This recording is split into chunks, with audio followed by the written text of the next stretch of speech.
Il brano evangelico proposto in questa 28ª domenica del tempo ordinario è la continuazione immediata di quello ascoltato domenica scorsa. È la questione della ricchezza al centro del racconto, l'episodio del ricco che vorrebbe seguire Gesù, ma non ha il coraggio di dare un taglio alle sue proprietà.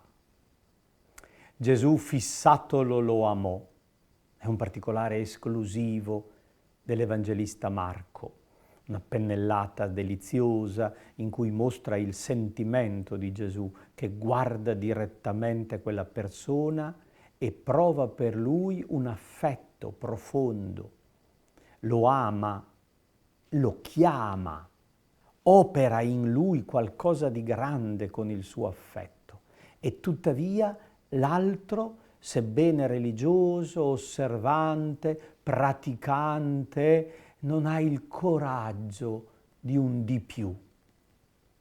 E Gesù se ne accorge, nota che se ne va triste e fa notare ai discepoli che per coloro che hanno ricchezza è difficile salvarsi, perché è più faticoso staccarsi da questi beni terreni. I discepoli sono perplessi, meravigliati, non capiscono. Gesù sta proponendo delle visioni strane della società. Sta dicendo che marito e moglie hanno gli stessi diritti. Sta dicendo che piccoli e grandi contano ugualmente. Sta dicendo che la ricchezza non è una benedizione, che se uno è ricco è automaticamente benedetto da Dio. Sta dicendo che per seguire il Signore bisogna abbandonare le ricchezze. Sono discorsi che i discepoli non colgono facilmente, pongono un po' di resistenza a Gesù. Gli chiedono: ma possibile? Ma sei sicuro? Ma è proprio così? Ma allora chi può salvarsi? E la risposta di Gesù è tragica ma rivelatrice. Impossibile salvarsi da soli. Un uomo con le sue forze, per religioso che sia, non può salvarsi. Ma nulla è impossibile a Dio. Cioè, tutti possono essere salvati. Nessuno si può salvare da solo. La salvezza è offerta a tutti, ma è opera di Dio. E allora da parte nostra è necessario accoglierla. È necessario superare quella fiducia in se stessi, in quelle forze che ci danno una garanzia, come le ricchezze. Per questo è più difficile per un ricco, perché in una posizione di potere, di ricchezza, l'umiltà, il servizio, il distacco è più faticoso. Istintivamente il ricco si crede padrone, è padrone della vita, è padrone degli altri e rischia di essere prepotente per lo stesso ruolo sociale che ricopre. È necessario che tutti, anche coloro che sono ricchi, forti, potenti, riconoscano il loro limite, la loro incapacità. E chi si affida e abbandona le proprie sicurezze ottiene una grande ricompensa. Questa è la sapienza che Gesù propone. È un modo di vedere la vita diverso da quella abituale. La prima lettura, infatti, ci propone un brano del Libro della Sapienza dove si elogia questa capacità di saper vivere. Il Libro della Sapienza, scritto nel I secolo a.C. in greco ad Alessandria d'Egitto, presenta come autore il re Salomone, vissuto 1000 anni prima. È un personaggio letterario che esprime il suo modo di vedere. Pregai e mi fu elargita la prudenza.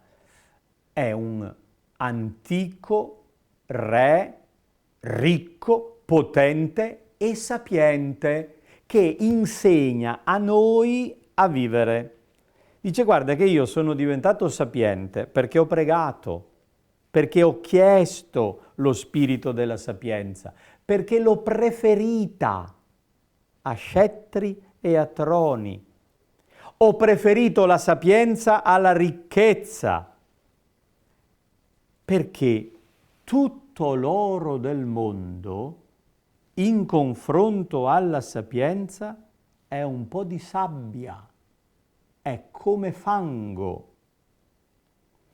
L'antico re sapiente dice di avere preferito la sapienza alla salute, alla bellezza, alla stessa luce. Se tu cerchi la sapienza, ti viene dato tutto il resto, in più.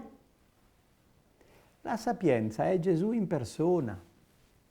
Seguire Lui, scegliere Lui e lasciar perdere il resto, finisce per ottenere tutto. Questa è sapienza.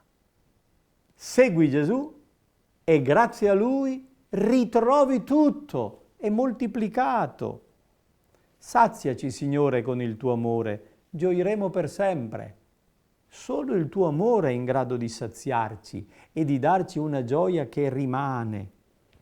Il Salmo 89 ci insegna a chiedere il dono della sapienza. Insegnaci a contare i nostri giorni e giungeremo alla sapienza del cuore, ad avere un cuore saggio. Insegnaci, Signore, a valutare bene le cose di questo mondo. La seconda lettura, tratta dalla lettera agli Ebrei, ci propone un breve brano in cui si elogia la parola di Dio. La si paragona ad una spada a doppio taglio che penetra, ferisce, ma guarisce. La parola di Dio è viva, efficace, tagliente. La parola di Dio riesce a entrare nella vita delle persone, a mettere in luce le realtà profonde. Niente può nascondersi davanti a Dio.